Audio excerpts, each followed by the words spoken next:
Hey guys, Jacqueline here with Zenith Home Loans. Thank you for joining me for another TCA Tuesday, Total Cost Analysis Tuesday. So as you've probably seen in the marketplace, interest rates have started to come back down, but they're still on the higher end of what we've been experiencing over the prior 2 years. So still a little bit of shell shock there. But what we're also seeing is properties sit a little bit longer. And so we've talked on this presentation before about seller buy downs for credits, but there's another route that we can go. It's called a 2-1 buy down. So what I wanted to prepare today is just showing a couple of different examples of how we can use potential funds from your seller. It doesn't have to be done this way. You can certainly pay the costs on your own, but it's a nice way to get into the property while we wait for interest rates to start to come back down and still get you into the property at a better interest rate than where we would have started based on what market values are doing. So I've created a presentation, not a couple of them, just one presentation for you today. I'm just kind of showing a couple examples. So what I used here is an example of a $600,000 purchase price and showed a 2.5% reduction in price on the value of the home. So taking that 600,000 to 585, it ends up being about $15,000 out of the seller's pocket. Interest rate on that would be 6 1/8% on a 5% down loan. Monthly payment with taxes and insurance and mortgage insurance, $40.52. We need just shy of $39,000 for closing. So another option we can go with, we can reduce the amount that we were getting from the seller or from that reduction, keep our price at 600,000, take that $12,000 and prepay our mortgage insurance. So our rate stays the same at 6 1/8, but our monthly payment comes down to $39.63. Now we need $36,000 for closing. So that does reduce our payment, but only by about $90 with that 12 grand that we would have gotten from the seller.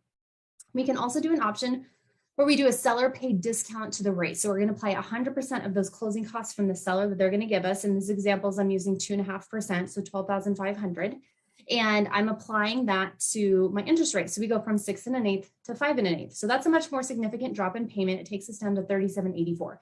Both of these first two options, or second two options, are giving us a lower monthly payment than what the seller reduction in price would do. So this is why it's important to take a look at this. The other way you can kind of facilitate these parts of the conversation with your seller is, say they've got the property listed at 6,000, maybe you go in at 610 and ask for that $10,000 concession. That way that seller is not losing anything out of their own pocket for what they're hoping to net proceeds, what they're hoping their net proceeds would be from the sale of their property, because they've got a bottom line that they want to look at, just like you have a bottom line of what you want your payment to be, what you want your cash out of pocket. The seller has the exact same bottom line, just in a completely different category. So the other option that we can look at is a seller paid buy down. So this is a 2-1 buy down. So basically what this means is we're going to apply a closing cost credit or a points to a lower rate for a temporary amount of time. So the interest rate right now is at 6.125%. So what this 2-1 buy down would be is it's about 2.5% in points. So we're going to put that into essentially like an escrow account with your taxes and your insurance, similar to that, to make up for the difference in payment that you're going to be paying less. So we're going to lock you in at 6 1/8, but we're going to pay for the first year, you're going to pay 4.125. And then in year 2, it's going to go up 1% to 5.125. And then in year 3, if we haven't refinanced it, or excuse me, at the end of year 2, it's going to go up to 6 1/8, what the market rate would be.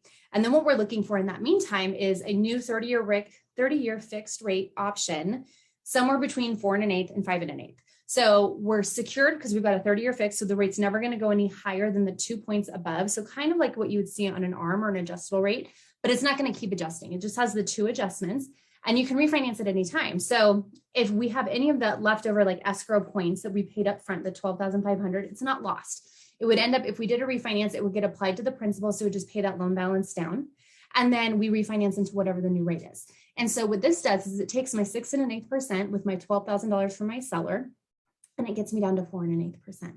So that lowers my payment from $39.63 to $34.43. That's a $600,000, wouldn't that be nice?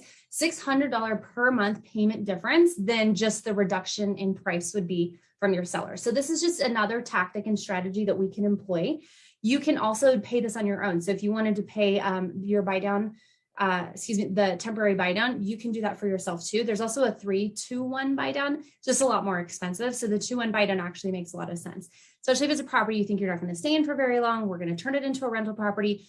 We know there's going to be some refinance opportunities into the future. And we kind of just treat this like, okay, as soon as the rates get to where we want them to be, maybe it's 1 point below the market rate, which in this scenario would be the 6 1/8%.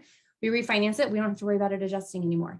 And it's adjusting to what the rate would have been had we not done the temporary buy down. It just creates a lot more opportunity, gets that payment a little bit more palatable, and just creates a lot of opportunity for us as purchasers, as well as agents, just another tactic that we can employ. So hopefully this was helpful information. If you click on more info in here, once you look at the screen, and you click into the closing costs, you'll see where I've got these points and everything factored in here, and the contributions and stuff like that. But just let me know what questions you have.